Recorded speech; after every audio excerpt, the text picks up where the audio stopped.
Welcome back. I'm not sure how many times in the future history of this channel where we'll make this video 2 times back-to-back in consecutive days talking about a first-time national touring sprint car winner.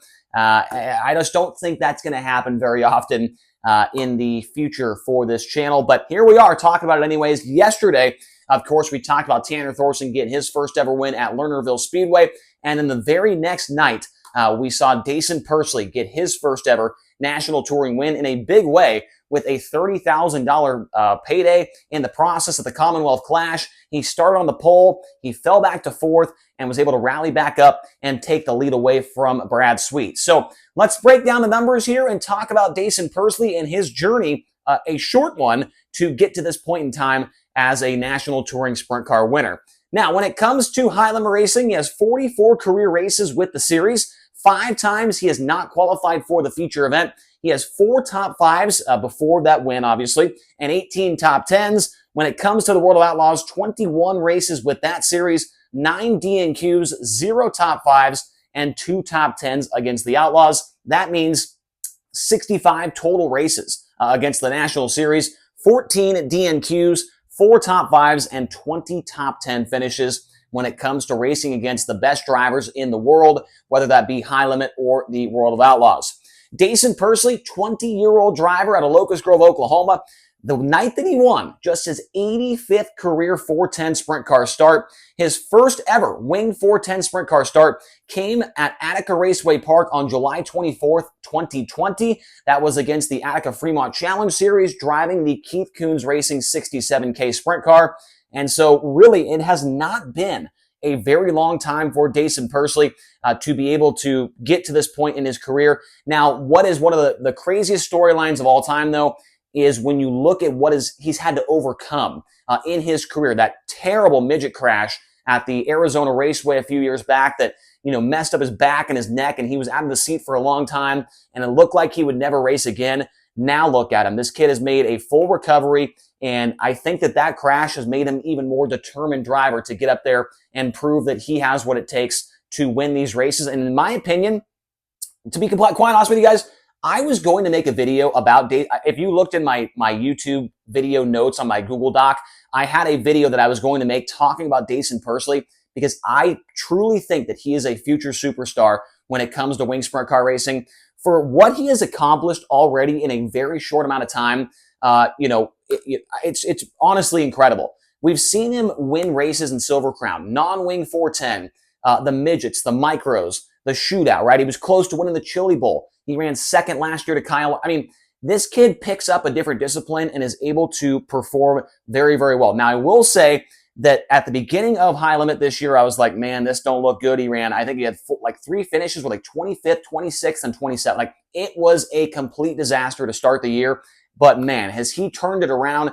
He has been the second best qualifier on tour all year long, which for some guys, qualifying is very, very difficult. He has not had an issue with that. It's been the racing. And here recently, he's been in the top 10 a ton, and now obviously gets this win.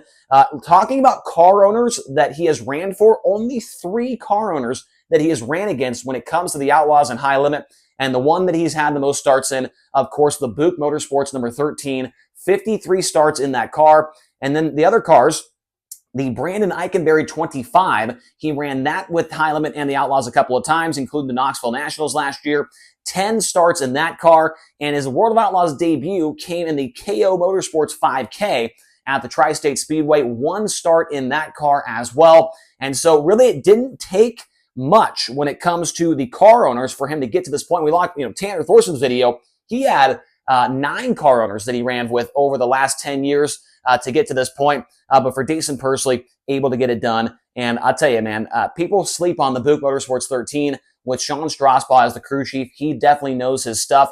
And they've just got a driver that's still trying to figure things out here. And I think in 2 years, Daison Pursley is going to be a real problem in this sport. He's going to be a guy that is contending for wins every single night. Now, is he a guy that I think in the future could win a championship? I'm not quite sure yet. We haven't seen enough from him to see if that is going to be the case or not. But he's going to win plenty of races in his career, no question about that.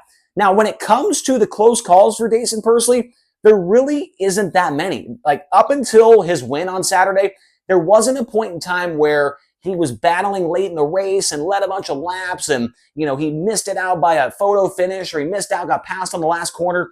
There really wasn't any of those moments where he almost got a win, but a couple of places where he started up front. That's why I'm going to mention here. So earlier on this, all these in this line here are all from this year.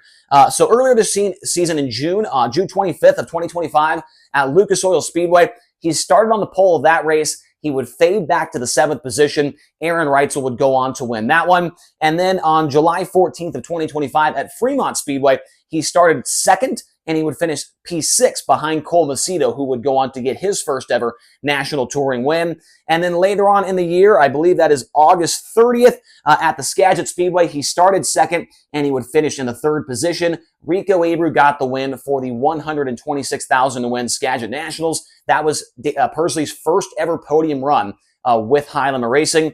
And then on Friday night, last Friday, at Lernerville Speedway, he started 2nd and he ran 3rd to tie his best ever finish with the series. Of course, we know that Tanner Thorson got the win in that one. And then it finally happened on Saturday, on September 13th, 2025. He started on the pole, fell all the way back to 4th, and at one point in time was multiple seconds behind the race leader, but was able to track down Rico Abreu. He tracked down Ryan Smith, and of course, he passed Brad Sweet with 10 laps to go to get the win. And in the process of getting that win, those were the first laps that Daison Pursley's ever led with High Limit Racing. He had never led another lap until his win on Saturday night. I mean, that just goes to show you how close he hadn't really been to getting one of these victories. But of course, Saturday night, he was able to do it. He led 12 laps, I believe, of the feature to get the job done, and a $30,000 payday to go with it. Now, other things that happened with this win, he's the first ever Rookie of the Year contender to get a High Limit Racing win in the history of the series. Of course, this is the first year that there's been a Rookie of the Year chase. But, when the history books, when you look back in the history books 10 years from now, Daison Pursley will be the first guy on that list as a Rookie of the Year contending winner. Of course, he is the leading Rookie of the Year so far this season. He was also the 17th different driver to win a High Limit Racing event this year. And 9 out of the full-time 13 teams with High Limit have been able to score a feature victory now. It is the top 9 in points. The Jason Myers Racing car, the Tom Book 13, the Thorson 88 Rod Gross car, the Rudine 26, and of course, Brent Marks, Aaron Reitzel, the 7BC car, Brad Sweet, and Rico Abreu. So 9 of the 13 full-time teams have been able to get a win this year with High Limit. And then the other thing that's been crazy out of this whole deal is 3 races in a row with 3 first-time High Limit Racing winners. Ryan Timms at the Tuscarora 50, Tanner Thorson Friday at Lernerville, and Daison Pursley Saturday at Lernerville Speedway. So a generational run right now for High Limit, and I will be amazed if it continues on at Lawrenceburg Speedway this Wednesday.